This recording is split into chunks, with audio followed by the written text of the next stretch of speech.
Good evening. Welcome to TV5 top story. ఇప్పుడు మనకు భారతదేశం అంతా కూడా తిరుప్పరంకుండ్రం అనే పేరు వినపడుతూ ఉంటుంది. మీరు ఏ ఛానల్ చూసినా, ఏ నేషనల్ ఛానల్ చూసినా, ఏ సోషల్ మీడియా చూసినా, ఏ ఒక్కరు ఇవాళ మెడ్రాస్లో మాట్లాడుకున్నా, ఢిల్లీలో మాట్లాడుకున్నా, న్యాయవర్గాలు మాట్లాడుకున్నా, రాష్ట్ర హైకోర్టుల నుంచి సుప్రీంకోర్టు వరకు కూడా ఈ పేరు మారుమోగుతోంది. ఏమిటిది తిరుప్పరంకుండ్రం అంటే ఏమిటి, ఎక్కడుంది? ఈ మధ్య ఎతకటం మొదలెట్టారు. ఈ విషయం బయటకు వచ్చిన తర్వాత ఇది తమిళనాడులో మదురై జిల్లాలో ఉన్న ఒక కొండ ప్రాంతం. ఇక్కడ సుబ్రహ్మణ్య స్వామి గారి టెంపుల్ ఉంది. ఆ టెంపుల్ పేరే తిరుప్పరంకుండ్రం. ఎప్పటి నుంచో ఉంది. నాకు తెలిసి వచ్చిన సమాచారం ప్రకారం ఇది ప్రాచీన దేవాలయం. తమిళనాడు మొత్తం మీద ప్రాచీన దేవాలయం. ఇది ఒక కొండ ప్రాంతంలో ఉంది, కొండ మీద ఉంది. ప్రతి సంవత్సరం అక్కడ కార్తీక దీపం డిసెంబర్ 4న వెలిగిస్తూ ఉంటారు. అది ఎప్పుడు అనవాయితీగా వస్తూనే ఉంది. అయితే ఈ కొండకి 60 అడుగుల కింద ఇంకొక కొండ ఉంది. మదురై చివరి సుల్తాన్ సికిందర్ షా అనే వ్యక్తి దర్గా ఉంది అక్కడ. మసీదు కూడా కాదు, దర్గా ఉంది అక్కడ.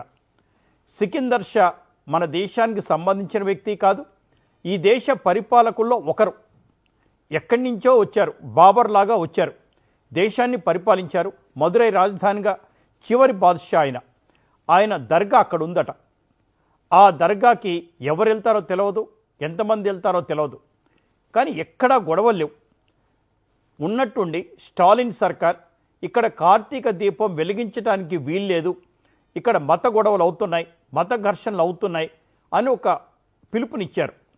దానికి వ్యతిరేకంగా తమిళనాడుకు చెందిన హిందూ వాహిని లేదా భారతీయ జనతా పార్టీ నాయకులంతా కలిసి హైకోర్టుకి వెళ్ళారు.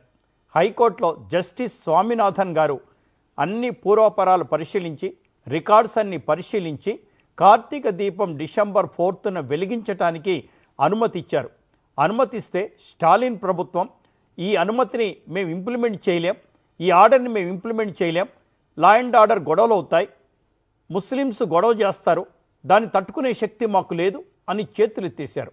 దాన్ని మళ్ళీ వాళ్ళంతా కలిపి మళ్ళీ హైకోర్టుకు వస్తే అప్పుడు ఏం చేశారంటే కేంద్ర బలగాల సహాయంతో దీపం వెలిగించమని ఆర్డర్స్ ఇచ్చారు. కేంద్ర బలగాలు సహాయంతో దీపం వెలిగించమని ఆర్డర్స్ ఇచ్చిన తర్వాత వాళ్ళు సుప్రీంకోర్టుకి వెళ్ళి కేసు సుప్రీంకోర్టుకి వెళ్ళింది. సుప్రీంకోర్టు దీని మీద స్టే ఇవ్వలేదు. స్టే ఇవ్వమని అడిగితే స్టే ఇవ్వలేదు. దెన్ అక్కడ దీపం వెలిగించాల్సింది, కోర్టు ఆర్డర్స్ ఇంప్లిమెంట్ అవ్వాల్సిన ప్రభుత్వం చేతులు ఎత్తేసింది. ఇంతవరకు ఓకే. కానీ ఆ న్యాయమూర్తి మీద ఇంపీచ్మెంట్ ప్రపోజల్స్ పెట్టారు. ఎప్పుడైనా సరే హైకోర్టు న్యాయమూర్తి కానీ, సుప్రీంకోర్టు న్యాయమూర్తి కానీ ఇంపీచ్మెంట్ అనేది ఓన్లీ పార్లమెంటుకు ఉన్న హక్కు. అది ఎక్కడ వారిని పదవి నుంచి తొలగించాలంటే పార్లమెంట్లో 3/2 మెజార్టీ ఉండాలి, సాధారణ మెజార్టీ కూడా కాదు. అసలు ఇంపీచ్మెంట్కి అదొక డిస్కషన్ నడుస్తుంది, డిబేట్స్ నడుస్తుంది. 120 మంది ఎంపీలు కలిసి స్వామినాథన్ గారిని పదవి నుంచి తొలగించాలని ఒక లెటర్ ఇచ్చారు ఓం బిర్లా గారికి. ఎంత హాస్యాస్పదంగా ఉంది కదా. దాంట్లో డిఎంకేకి సంబంధించిన కనిమొళి గారు ఉన్నారు, రాజా గారు ఉన్నారు, ఉదయనిధి స్టాలిన్, వీళ్ళంతా కూడా ఉన్నారు. మమతా బెనర్జీకి సంబంధించిన ఆ పార్టీ ఉంది. ఇక సుప్రియా సూలే, శరద్ పవార్ గారి కూతురు, వాళ్ళది ఉంది. శివసేన బాల్ థాకరే కొడుకు. అసలు బాల్ థాకరేకి ఇలా కొడుకు ఏమైనా సంబంధం ఉందా? ఇవాళ లేనట్టు ఉంది. వీళ్ళంతా కలిసి 120 మంది కలిసి అఖిలేష్ సింగ్ యాదవ్తో సహా ఇచ్చారు, లెటర్ ఇచ్చారు. దాంతో అయ్యేదేం లేదు. కానీ స్వామినాథన్ గారు ఇచ్చిన జడ్జిమెంట్ మీకు నచ్చకపోతే అప్పీల్ చేసుకోండి. అది హైకోర్టు ఇచ్చిన జడ్జిమెంట్గా పరిగణించాలి, అంతే తప్ప స్వామినాథన్ గారు ఇచ్చిన జడ్జిమెంట్గా కాదు. ఒకవేళ మీకు నచ్చకపోతే డివిజన్ బెంచ్కి వెళ్ళండి, అక్కడి నుంచి సుప్రీంకోర్టుకి వెళ్ళండి. సుప్రీంకోర్టు ఏం చెప్తే చేయండి. అది భారత రాజ్యాంగాన్ని పరిరక్షించాల్సిన బాధ్యత.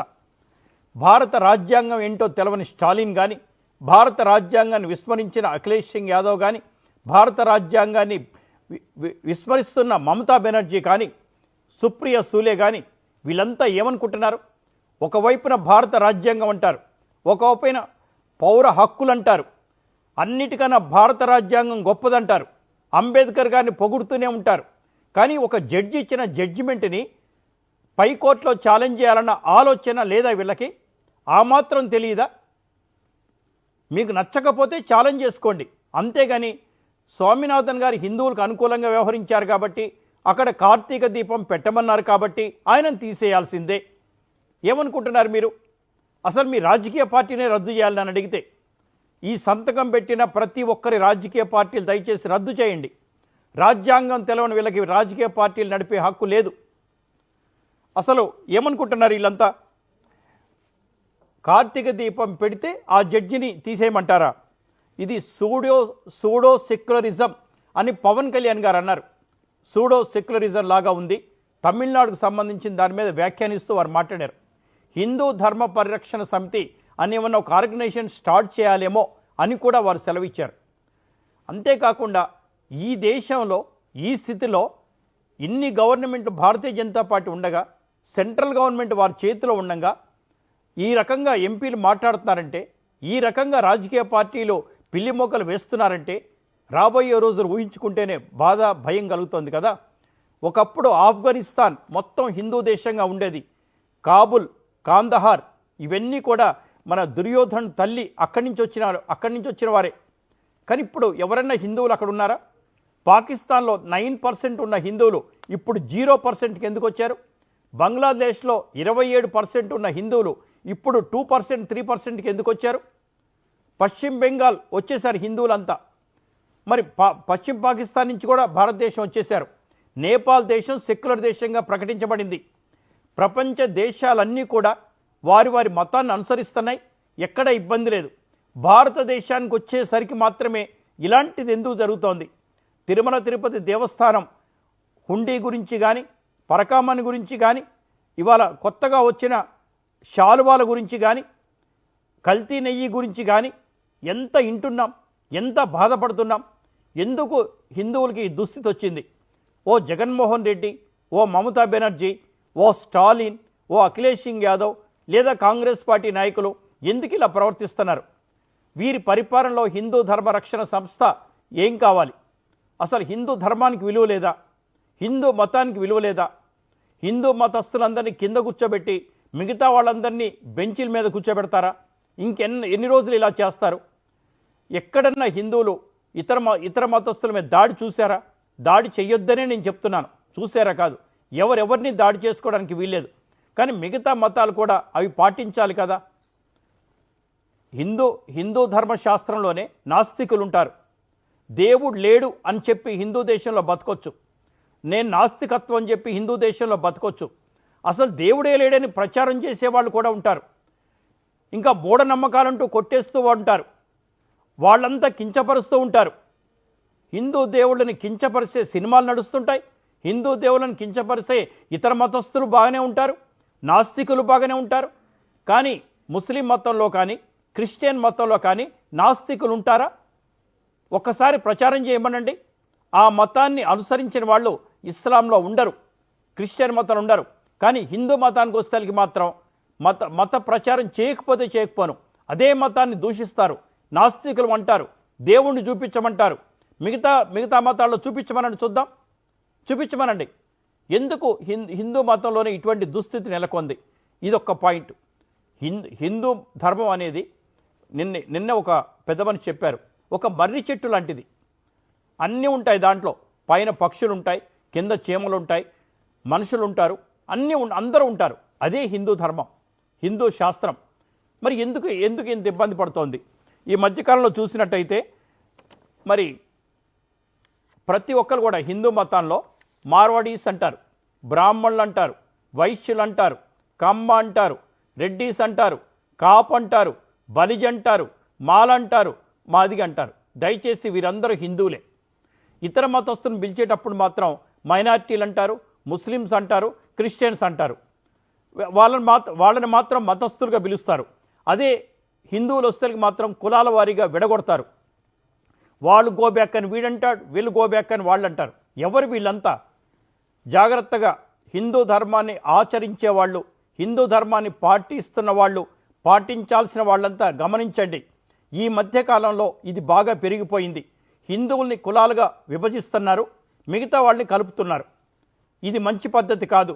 మార్చుకుంటే మార్చుకోండి, మార్చుకోకపోతే ప్రజలే మీకు బుద్ధి చెప్తారు, హిందూ సోదరులే మీకు బుద్ధి చెప్తారు.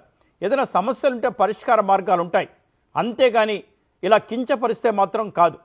కాంగ్రెస్ పార్టీ కూడా దయచేసి అర్థం చేసుకోండి. రాహుల్ గాంధీ గారు మంచి వ్యక్తే, కానీ వారి సలహాదారులు ఎవరో మాకు తెలవట్లేదు.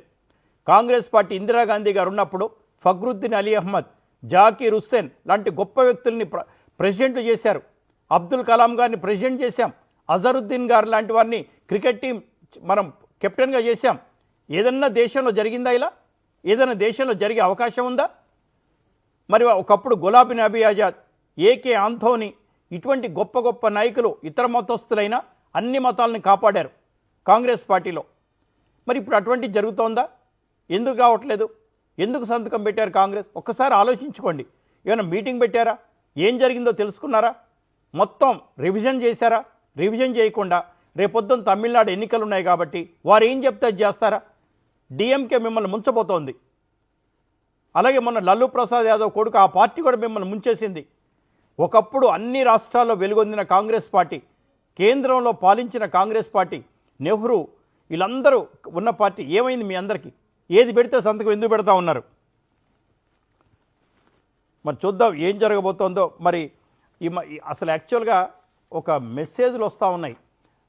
సుప్రీంకోర్టుని, న్యాయమూర్తుల్ని ఎందుకు కించపరుస్తున్నారు? మొన్న ఈ మధ్య రోహింగ్యాలంతా ఎల్లగొట్టాల్సిందే అని చెప్పి కపిల్ సిబాల్కి చెప్పారు.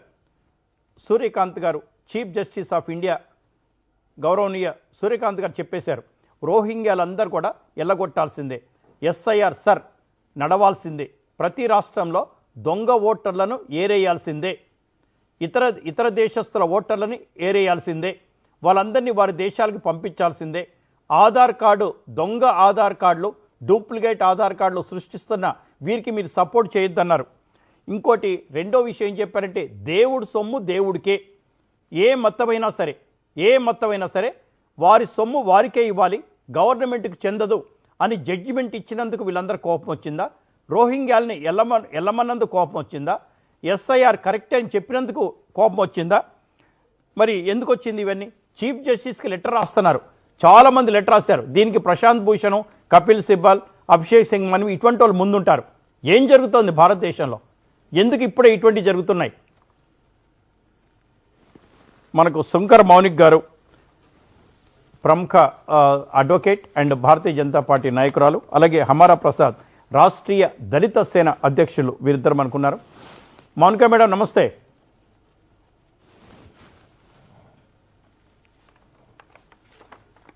జీ, నా వాయిస్ క్లియర్ ఉందండి సాంబశివరావు గారు? ఎస్, మాట్లాడండి మేడం, క్లియర్గా ఉంది. ఏమిటి మనం ఎప్పుడు నెలకోసారి ఏం మాట్లాడుకుంటున్నాం మేడం? ఇప్పుడు పరిస్థితి అట్లే ఉందండి. యా